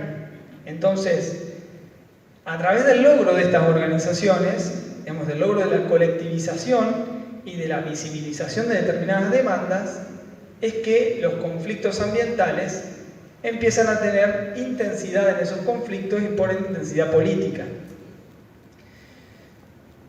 Hay maneras de reconocer la politicidad, que es la visibilidad, el conflicto como algo presente. Nosotros tenemos la postura de que el conflicto es intrínseco de la política. Digamos, la política y conflicto son dos caras. Entonces, hay una publicidad de esas demandas, unas demandas que se ejercen porque hay un conflicto y que entran en conflicto con otras demandas de otros grupos de actores. Y hay maneras de organizarse que son específicas de los conflictos ambientales. Y en este sentido, una característica así fundamental de los conflictos ambientales es que vienen a interpelar la relación moderna entre lo humano y lo no humano. Esa relación que desde la modernidad se consolida en torno a la relación de la humanidad con la naturaleza o la no humanidad, es siempre de dominación. Los conflictos ambientales vienen a romper, a resituar esa idea. En este marco nos preguntamos, ante este panorama, ¿qué lugar ocupan las ciencias en los conflictos socioambientales? Y ahí ya veníamos viendo que hay una crítica al paradigma moderno, que nosotros tomamos esta idea de Farres Delgado, que dice que está centrado en la existencia de un discurso hegemónico que se pretende unívoco y universal del modelo civilizatorio occidental y que plantea una jerarquía epistémica del sujeto de enunciación occidental. Es decir, hay una jerarquía que está dada dentro del paradigma moderno por el científico entendido en términos occidentales. En el siglo XX lo que sucede es que se empieza a enlazar la idea de ciencia y bienestar. Entonces, se empieza a tejer ideológicamente la idea de que la ciencia es el motor de solución de todos los conflictos sociales que tenemos. Por ende, la ciencia debe aplicarse y debe llegar a solucionar todos nuestros conflictos para generar bienestar social. Bueno, ahí tenemos a la tecnociencia, ahí tenemos el ingreso de la tecnología como algo neutro. Y ahí tenemos que los debates empiezan a reducirse, porque si yo hoy vengo a plantear que los agrotóxicos son una mala tecnología, la ciencia me va a decir, pero la tecnología es neutra, quizás el uso está mal. Debatamos el uso, no la tecnología. Bueno, los conflictos ambientales vienen a debatir la tecnología en sí. Y los paradigmas científicos, que son varios, que no es uno solo, vienen a criticar también este modo en que en el siglo XX se asocia ciencia a bienestar como la única forma de generar, digamos, la tecnología como la única forma de generar el bienestar social. Como que fuera de la ciencia, en el hacer, en el tejer social, en los territorios, no hay bienestar si no es mediante la aplicación de una tecnología. Esto es lo que se pone en discusión, pero acá lo que sucede es que se consolida con esta idea de ciencia un pensamiento dual. Es decir, un pensamiento que a nosotros lo que nos dice es, hay dicotomías, hay dos polos, por ejemplo, entre cultura y naturaleza. Y esa relación entre cultura y naturaleza no está conectada por complementariedad, sino que lo que trae es una jerarquía. una jerarquía que la vemos en torno a lo etnorracial global, lo global de género, epistémica. Por ejemplo, y ahí es donde puntualmente abarca la ciencia, el conocimiento, y es más, no solo el conocimiento científico, sino de que también la cosmología occidental tiene mayor jerarquía que el conocimiento y la cosmología no occidental, es lo que plantean estas jerarquías. Entonces, a partir de esto, a partir de poder conocer este modo de hacer ciencia, es que sabemos también que existen otros modos de hacer ciencia. En este marco es que la reflexión que nosotros tomamos es la reflexión epistémica de los conflictos ambientales. Nosotros entendemos que esas demandas que vienen de los afectados, de las personas que están afectadas por los conflictos ambientales, tienen valor, y ese valor no es mirado como un objeto, sino como un diálogo. Debe haber un diálogo para poder establecer y para poder comenzar a tejer los conflictos ambientales desde la ciencia, pero la ciencia entrelazada con esos conflictos ambientales, no la ciencia aparte de esos conflictos que viene a darte una solución al problema que vos le traes. Entonces, ante esa ciencia que escoge no dar respuestas o que da respuestas desde la tecnociencia, surgen las fisuras dentro de los conflictos ambientales. Surgen los estudios, por ejemplo, de la ecología política, surgen estudios sobre la naturaleza como sujeto de derechos y no como objeto. Y en ese marco es que para nosotros la cuestión fundamental es que hay muchas ciencias y que hay conflicto en torno a la producción y validación de ese conocimiento científico. No hay un solo conocimiento científico. Entonces, eso también hace saberes sea diferente. Para nosotros el científico es uno entre otros posibles. Y esto es lo que nos lleva a los tipos de conocimiento que trae la agroecología. Entendemos que hay como decíamos, una crítica a este paradigma moderno, pero también hay un enfoque pluriepistémico. No solamente tenemos la dimensión del saber científico, sino que hay un diálogo. La agroecología se puede definir como un diálogo. En este marco, para nosotros hay dos pilares fundamentales, que son los diálogos de saberes y los intercambios de experiencias. Eso es para nosotros una postura ético-política de hacer ciencia. Es una forma que escogemos, es donde nos paramos. Y nosotros entendemos que como la ciencia no es neutra, como hay algunos científicos que escogen pararse del lugar donde la tecnología es neutral, y es una postura ideológica y es una postura política, nosotros entendemos que hay que pararse de una postura donde se debata la tecnología, donde no hay que debatir el uso de algo que es neutro.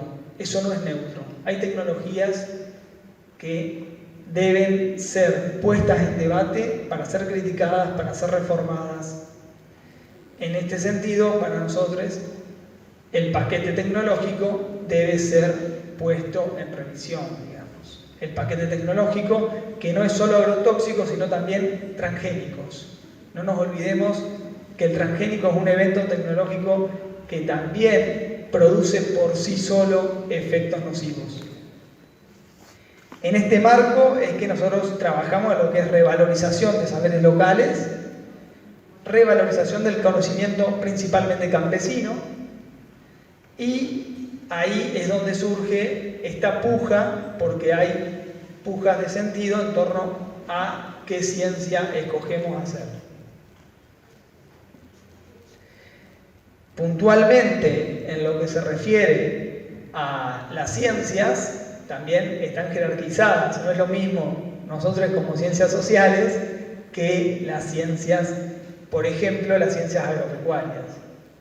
Cuando alguien dice agroecología, generalmente piensa que es un asunto de las ciencias agropecuarias y se relega a nuestras ciencias. Bueno, nosotros entendemos que a través de la agroecología, digamos, y a través de la producción de alimentos, hay una relación social, una no, muchas relaciones sociales. En ese marco, mucho más que un modo de producir, la agroecología, como el ser campesino, es un modo de ser, de comprender, de vivir y de sentir el mundo. Es una relación social distinta del capitalismo que fomenta la recuperación y el intercambio de los saberes locales, la creación colectiva de nuevos conocimientos, allá donde surjan los problemas y la transformación ecosistémica en consonancia con las condiciones apropiadas para la regeneración de la vida. ¿Qué aborda la agroecología? Bueno, la agroecología aborda al menos 4 dimensiones. Van a decir 2 autores, Flores y Sarantón. Una es la dimensión económica, otra es la dimensión social, la dimensión cultural y la dimensión política. Lo que nosotros vamos a estudiar y estamos trabajando e investigando es en la dimensión política, que tiene que ver con los procesos de organización, de participación, ya sea de lo que es el campesinado, de lo que son la producción, digamos, los eslabones de producción, como también los eslabones de consumo.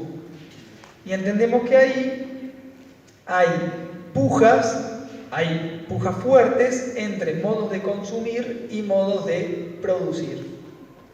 En este marco, dentro del proyecto de investigación, planteamos escalas para poder ahondar en nuestra propuesta, porque nuestra propuesta es la de la agroecología política, que tiene en sí una dimensión escalar. Hay una escala de cultivo que se pregunta sobre cómo se genera ese cultivo, cómo se resguarda, cómo llega, cómo se puede reproducir. Y en ese sentido están, por ejemplo, las pujas por las leyes de semillas. Hay una escala de predio, que es una escala también más del ambiente productivo corporativo, digamos, de lo que es la escala de la propia producción dentro de un determinado predio, que se trabaja sobre las relaciones interpersonales, sobre las relaciones de organización al interior de ese predio. Y por último hay una escala que es la de la organización de lo que se llama agroecosistema. Entendemos que la palabra ecosistema debe estar ahí porque dentro del ecosistema está lo humano y lo no humano. En este marco, y que se identifica dentro de las relaciones políticas que dan pie a cómo usamos el territorio, cuando hablábamos hoy de humedales, bueno, a ver qué categoría tiene cada territorio, si es residencial, si es humedal, si es productivo. Los usos del territorio, si hay sinergias productivas, si hay organizaciones que están en ese territorio, cómo se organiza la producción, cómo se organiza el consumo.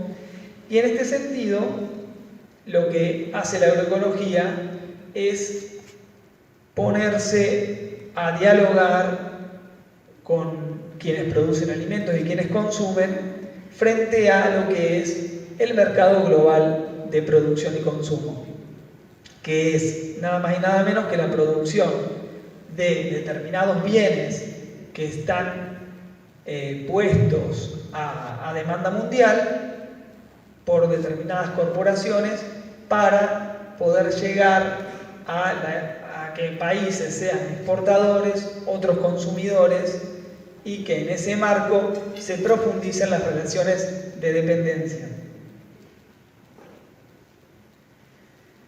En este sentido, para dar ejemplos del sistema agroalimentario argentino, en nuestra producción de granos, por ejemplo, nosotros tenemos un parteaguas en el siglo XX junto con lo que es la impresión de la tecnociencia para generar bienestar, que es la revolución verde, que es mecanizar y poner tecnología dentro del campo para hacer sobreexplotación de nuestros territorios. En ese marco, que se inicia dentro de la década de los 60 y que tiene una vuelta de tuerca en la biorevolución, que es entre los 80 y 90, que ahí es donde se mete, por ejemplo, la ingeniería genética, los transgénicos, tenemos algunas cifras que para nosotros son muy contundentes. En la soja y en el maíz. En la soja, en los 80 teníamos 3 millones, casi 4 de hectáreas. Mientras que en 2002-2003 tenemos 35 millones, si me pierdo con los números. 35 millones. Eso lo que hace es que pasemos de un 10% de soja en los 80 a casi un 50% en el 2002-2003. Con el maíz pasa algo parecido. Y en este sentido, para nosotros, disputar eso, ponernos a pensar el modelo productivo, es importante para poder llevar a cabo lo que es la propuesta agroecológica. Y cuando hablamos de modelos de disputa, cuando hablamos de la agroecología y del modelo agroindustrial, también estamos hablando de diferentes actores. Y para nosotros es importantísimo dentro de la agroecología poder identificar cuando hay actores diversos. En este marco queremos resaltar una cita de la Vía Campesina, que la Vía Campesina es quien comienza a trabajar un concepto que no viene de la academia, que es la soberanía alimentaria, y que dicen ellos: el nuestro es un modelo de vida, del campo con campesinos, de las comunidades rurales con familias, de los territorios con árboles y bosques, montañas, lagos, ríos y costas, y se opone rotundamente al modelo de muerte del agronegocio, de la agricultura sin campesinos ni familias, de monocultivos industriales, de zonas rurales sin árboles, de desiertos verdes y tierras envenenadas con agrotóxicos y transgénicos. Estamos activamente confrontando al capital y al agronegocio, disputando la tierra y el territorio con ellos. Es decir, no solo hay una disputa de sentido, sino hay una disputa de los territorios, de cómo queremos que esos territorios emerjan, de cómo queremos que esos territorios estén, los modos de vida dentro de esos territorios. Bueno, para ir yendo a lo que es agroecología política e ir cerrando, ya hablamos de las escalas, hablamos de una perspectiva multiescalar, hablamos de lo que es la organización en torno a la producción y en torno al consumo, y en torno al consumo hay una cuestión que es siempre lo primero que surge, que es lo que se denomina desafección alimentaria. Que la desafección alimentaria es cuando empezamos a hacer carne individualmente de lo nocivo que son ciertos alimentos. Dice la agroecología política que ese es como el primer paso, una desconfianza, ya sea porque entendemos que hay daño al hábitat, hay daño a la salud, por una cuestión ética, digamos, son los primeros pasos que generalmente surgen. Pero luego hay otros pasos que se comienzan a dar, que son los pasos en relación a la comunidad, en relación a poder politizar la existencia misma y poder salir de sí, dicen los autores. En este marco es que se entiende que el salir de sí es empezar a organizarse, empezar a colectivizar esa demanda, esa primera desconfianza que tenemos sobre determinados modos de alimentarnos, y ahí lo que sucede es que todo lo que son los poderes políticos, lo que es el poder legislativo, el poder ejecutivo, el poder judicial, no puede quedar afuera de esto, digamos, no lo podemos hacer ajeno. Es donde se comienza a entender que las demandas tienen que ser construidas y que tienen que ser recibidas por quienes están tomando las decisiones políticas. En este marco es que hay dos niveles, digamos, tenemos las 3 escalas, tenemos un paso de niveles de organización dentro de lo que es la agroecología política. Y en este marco también lo que implica la agroecología política es un doble juego. Primero, pensar la agroecología como un campo disciplinar, pensar que se ocupa del diseño, de la producción, de acciones, instituciones y normas tendientes a la sustentabilidad agraria, pero también pensarla a la agroecología, y esto es algo puramente político, porque es lo que ingresa en el conflicto, como una ideología que debe disputar, como una ideología que debe disputarle a ese poder hegemónico, a ese poder que nos vende una verdad como universal en la tecnología, disputarle modos de vida posibles y vivibles. En este marco, cuando le disputamos esos territorios, cuando disputamos esos modos de vivir, estamos disputando los alimentos también.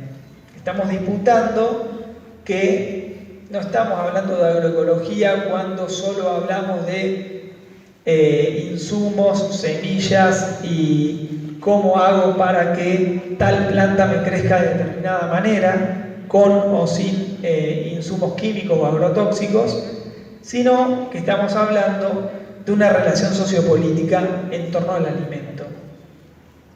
Hablamos de la Revolución Verde, hablamos de la biorevolución, y todo eso se justificó en torno a la seguridad alimentaria. Necesitamos alimentar al mundo. Nos estamos muriendo de hambre, necesitamos terminar con el hambre en el mundo.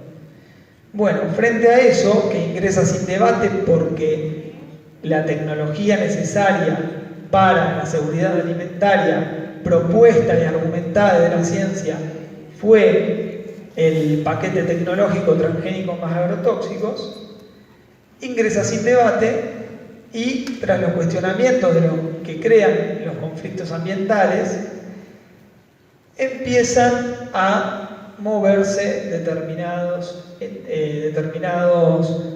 debates, determinadas verdades, empiezan a hacerse un poco fluctuantes, y a partir de eso comienza a proponerse y a tener más cuerpo la agroecología.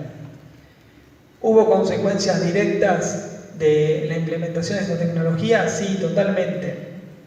Una de ellas, que es la que a nosotros más nos parece importante dentro de la agroecología política, es los lazos de sociabilidad dentro de la ruralidad. Esos lazos que empiezan a romperse en torno a la producción y el consumo de alimento. Esos lazos que emparentan a mí con una historia familiar de que mi abuela, mi abuelo hacían determinados alimentos de determinada manera, hasta decir que determinada forma de hacer el alimento es arcaica o no. Entonces, esa ruptura de los lazos de sociabilidad también se da, por ejemplo, en un debate que hoy es tan actual como es el de las escuelas.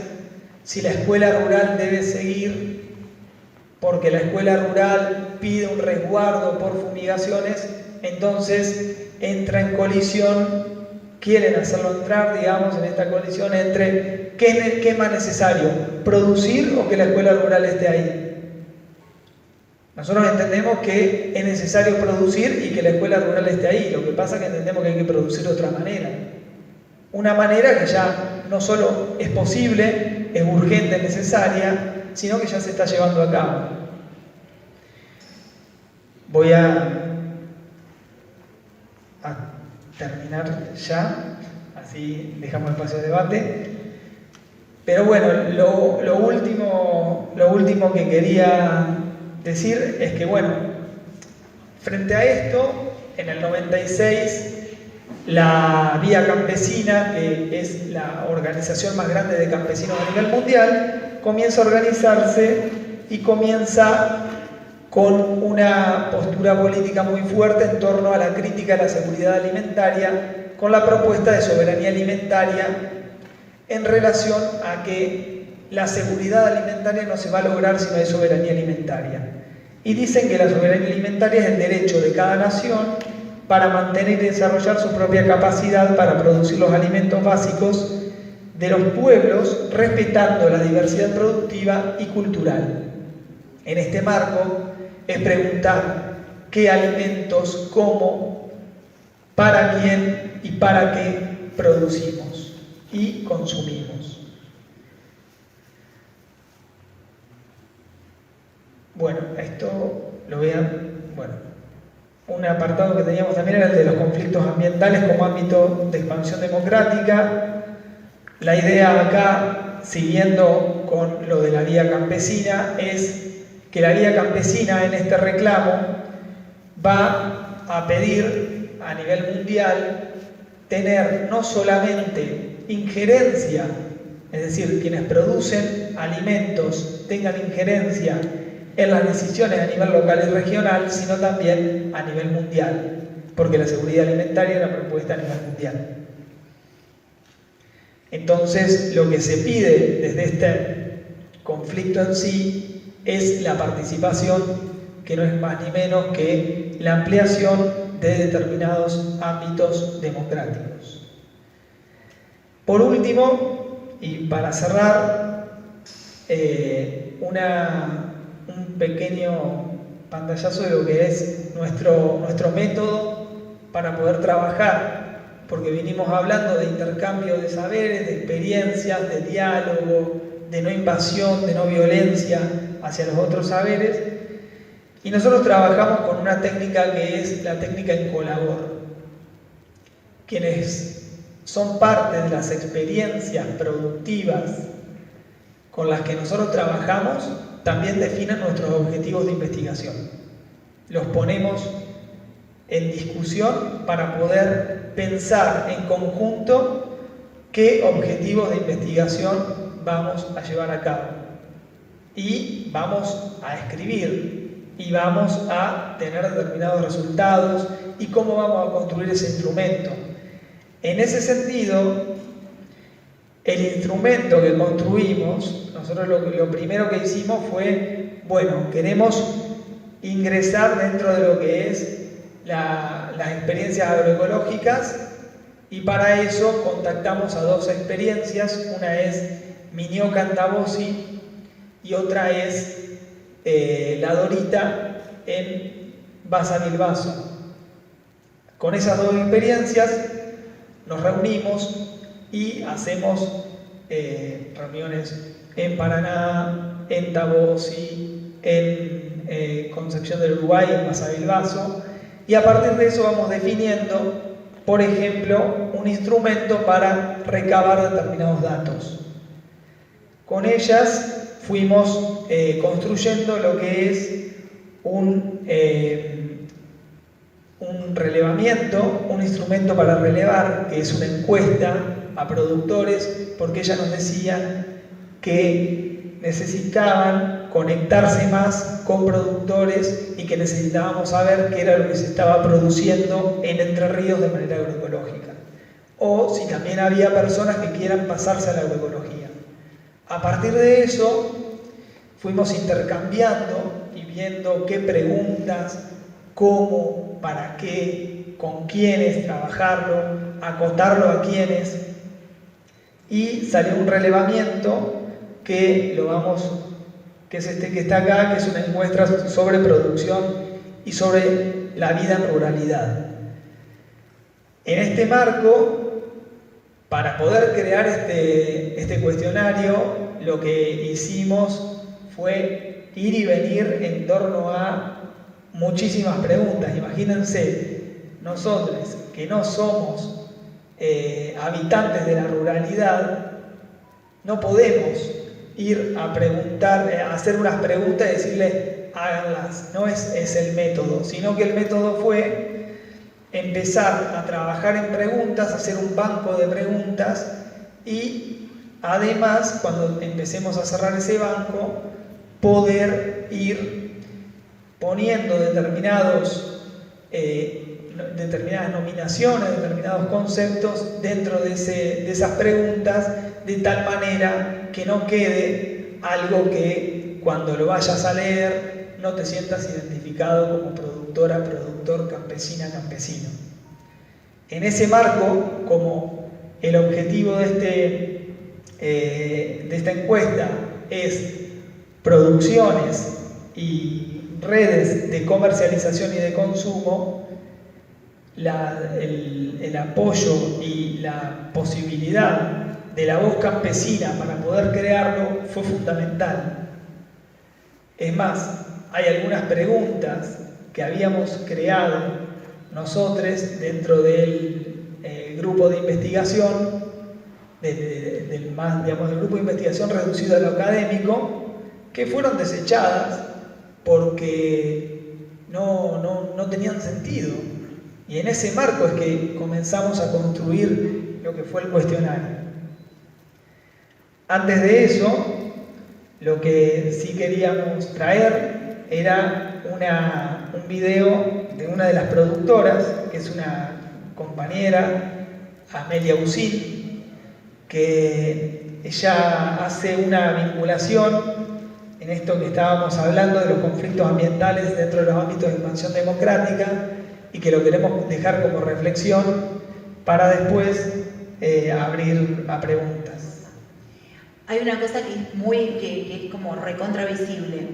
Vos tenés el Ministerio de Producción de la provincia, o la parte de agroindustria, como se llama a nivel nacional. Ya cuando te dice agroindustria, te desplaza a otros tipos productivos, te habla solamente de la producción industrial. Entonces, por ejemplo, cualquier otra actividad que no sea referida al modelo predominante y al modelo agrícola a gran escala, por ejemplo, la agricultura familiar, como dice Facu, o los pequeños productores, muchas veces los programas los baja desarrollo social y no los baja producción. Entonces ahí tenés la respuesta.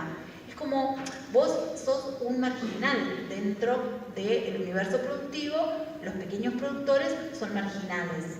Y es como el descarte. Entonces ahí te tiro. Y con respecto a las ferias que vos preguntabas, lo que nosotros vemos por ahí es como una moda, como algo naif. Bueno, hacemos. Y justamente los que trabajamos la soberanía alimentaria y la real connotación de la palabra de la soberanía alimentaria, por ahí nos queremos morir cuando arman ferias que justamente no responden a lo que es la soberanía alimentaria y comienza como el mal uso del término o como a apropiación de un término que termina siendo cualquier cosa, como se apropiaron del término buenas prácticas agrícolas, también se apropiaron del término de soberanía alimentaria. La soberanía alimentaria tiene un montón de aristas complejas y profundas que lamentablemente muchas ferias propuestas no son así. Y estas ferias reproducen el sistema predominante. Entonces es como que es un círculo vicioso. Si vos como pequeño productor disputás la tierra, por ejemplo, nosotros tenemos la Dorita, como él dijo, en Basavilbaso, tienen no es tan chiquito, son 75 hectáreas, que no están todas productivas, pero productivas, o sea, tienen distintas, diversas producciones, pero por ejemplo, hacen un trigo en 4 hectáreas y no tienen quien les haga, por ejemplo, que le levante el trigo. O sea, las maquinarias son para la gran escala. Nadie te va a ir a trillar, a trabajar la tierra, a llevar una máquina por 3-4 hectáreas. Entonces, directamente te hacen fracasar tu tema. Entonces, es como que vos querés avanzar y está caído. Y un tema, cuando Facu hablaba del tema del éxodo rural, que es galopante, que es enorme, vos ahí rompés el tejido social y también rompés un oficio. Entonces, si yo vengo de familias de italianos que vivían en el campo y que, qué sé yo, mi mamá tenía 9 hermanos, mis abuelos tenían 18 hermanos y así. y vivían en pequeñas parcelas, no eran grandes campos y todos vivían ahí. Toda esa gente que sabía trabajar la tierra ya vive en el centro y sus hijos, ninguno de sus hijos sabemos, no tenemos ni idea de lo que es trabajar la tierra. No sabemos cómo se coloca una gallina o cómo empezar a hacer una huerta. Entonces, cuando uno trabaja, volver a eso es muy difícil. Por ejemplo, en Gualeguaychú, que está el programa El Paz, que es el Plan de Alimentación Segura y Saludable, que es un programa de gobierno, un gobierno municipal que sí encaró el tema, o lo quiso encarar de alguna manera, se encontró que no tenía productores. Y hay un ejido muy grande en Gualeguaychú, hay tierra, pero esa tierra se destruyó el pequeño productor. No hay pequeño productor. Por ejemplo, en la zona donde yo estoy viendo ahora, en San José y en San José, básicamente, sí quedó la pequeña parcela del pequeño productor. Y ese pequeño productor no entregó, son distintas composiciones, ¿no? Distintos territorios, distintos escenarios. Pero, por ejemplo, el pequeño productor de San José, ¿qué está haciendo ahora? Loteando. Porque no le queda otra. Y vendiendo por ahí 7, 8 hectáreas que podrían ser productivas, podrían ser cordones hortícolas impresionantemente valiosos para abastecimiento local, y no lo hacen. Y no hay una política de Estado que los apuntale. Entonces, bueno, yo veo así como que hay pequeños productores que se desaparecen de un día para el otro.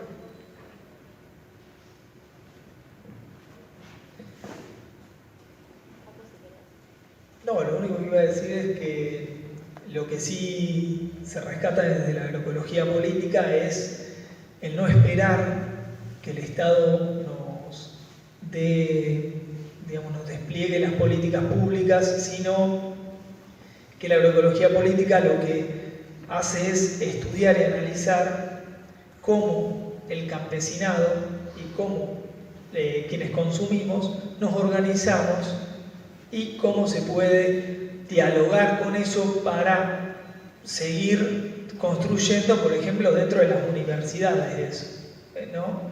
Porque la puja no solo está en pedirle al Estado políticas públicas para la producción y para el consumo, sino también en pedirle a la academia que también incluya dentro de sus cátedras la agroecología y la soberanía alimentaria, como hay tantas cátedras de agronegocio. Sí, escuelas agrotécnicas también que conservan la tradición. Es un territorio disputa constante. Totalmente, que pagan un premio por cultivar una hectárea de soja o de transgénico. Pero hay algunos que tienen buenos proyectos, Sí. que son las menos y que lamentablemente están como en un hilo porque no les conviene, no van a dejar avanzar ese tipo porque son realmente una amenaza. Y una cosa que importante, de las cosas que vemos también, es que si bien los cambios por ahí nos quedamos sin campesinos, sin gente viviendo en el campo, entonces por ahí el cambio, no sé si Facundo va a coincidir con eso, pero por ahí es algo que te hemos visto, va a venir desde el consumo. Entonces, si bien el campesino por ahí no va a poder levantarse solito, va a ser el consumidor, el urbano, el que va a hacer esa demanda. Y otra cosa que está ocurriendo también es, frente al consumidor conmovido, nosotros vivimos en Latinoamérica, pero nosotros tenemos Europa, por ejemplo, que tenemos con otro nivel adquisitivo, otra población, con otras necesidades ya cubiertas, digamos, y con otra demanda. Entonces, demanda un alimento de calidad. Entonces, ¿qué pasa? La agroindustria también se está girando. Entonces, nosotros siempre decimos, cuando querramos, por ejemplo, los bioles y los biopreparados, que son lo que decimos los agrotóxicos buenos, por decirlo de alguna manera, todos esos productos naturales que sí le aplicamos a la tierra para mejorar la producción o para controlar una plaga o para fertilizar, ellos los están patentando, ellos están haciendo sus productos, porque para ellos es un negocio. Lo que para nosotros por ahí es una producción de alimentos, para ellos es una producción de commodities y un negocio. Entonces, si el mundo está girando para la agroecología, para los alimentos sanos, ellos ya están apropiándose del discurso y ya están sacando los productos verdes. Hoy, BAF o DuPont o cualquiera de los grandes multinacionales que venden insumos ya tienen su línea verde. Y nosotros digo yo, incluyéndome en el movimiento agroecológico, no logramos nada, porque vos metés un producto, un biol, en el mercado y al otro día te lo sacan porque no tiene seguridad, porque no pasó por millones de cosas y ta. Entonces todo tiene que tener la etiqueta.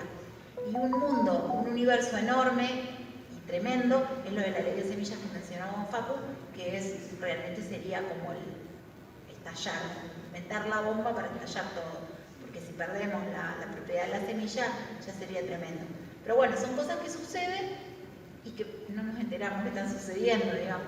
Para nosotros es muy importante que se escuchen las voces campesinas y por eso traemos el video de Amelia. Amelia es campesina y lo que ella cuenta en esos 2 minutos es que fue luchadora en los 70 y tuvo que exiliarse, y para ella volver al campo y volver a la agroecología es continuar la lucha de los 30.000 desaparecidos. Entonces, nada, queríamos pasarlo porque además de trabajar con ellas en este formulario, estamos haciendo una historia de sus vidas, tanto de Amelia como de la experiencia de la Dorita, de Alicia Schwab. Entonces, nos parecía muy interesante traer la voz campesina, porque dentro de los conflictos ambientales hay una herencia muy grande de lo que es la lucha por los derechos humanos, que siempre se dice, la lucha por los derechos humanos se revitaliza la lucha por los derechos humanos y lo no humano.